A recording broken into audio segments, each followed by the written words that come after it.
Hi, my name is Rob Vincent, and today I'm going to teach you how to pull out a processor from a motherboard. I'm going to teach you about the cooling system, and I'm also going to teach you a little bit about the various processors and the specific processor in this computer. So the first thing we're going to start with is we are going to lift this piece of plastic up, and that's going to bear our heat sink, which has our processor underneath. And the way this socket works, you have these plastic clips on the side you have to remove first to get the processor out. Hopefully this thing will come right out. That first plastic clip.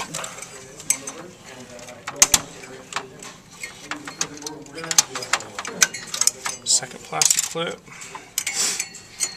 And then I'm going to go and lift on the heatsink, and hopefully it'll pull the whole processor out at the same time. If not, we'll get our processor out of there. Oh, there's another step here.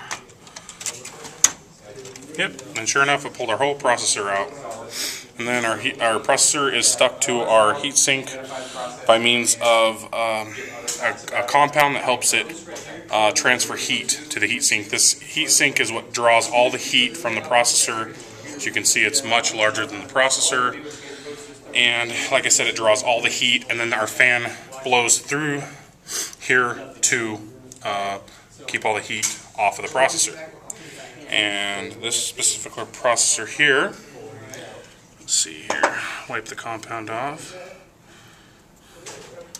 We have an Intel Pentium 4 processor.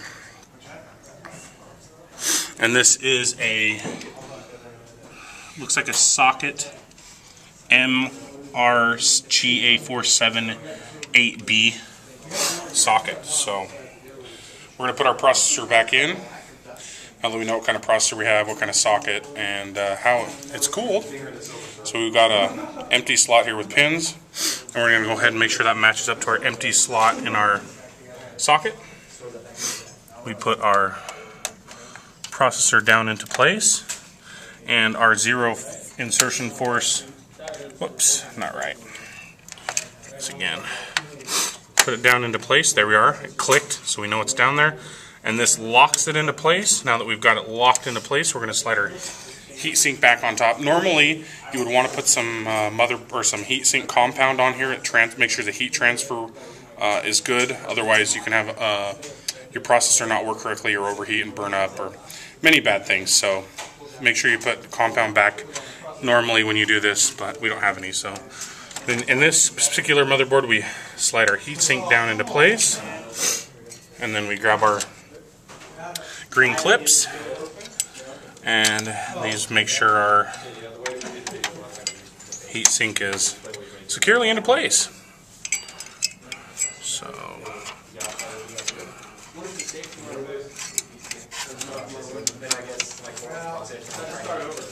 and going right now. There we are. And then you can close down your fan so it blows directly down on your heatsink, and that is pulling out a processor and putting it back in, and heat sinks and how they work. Thank you.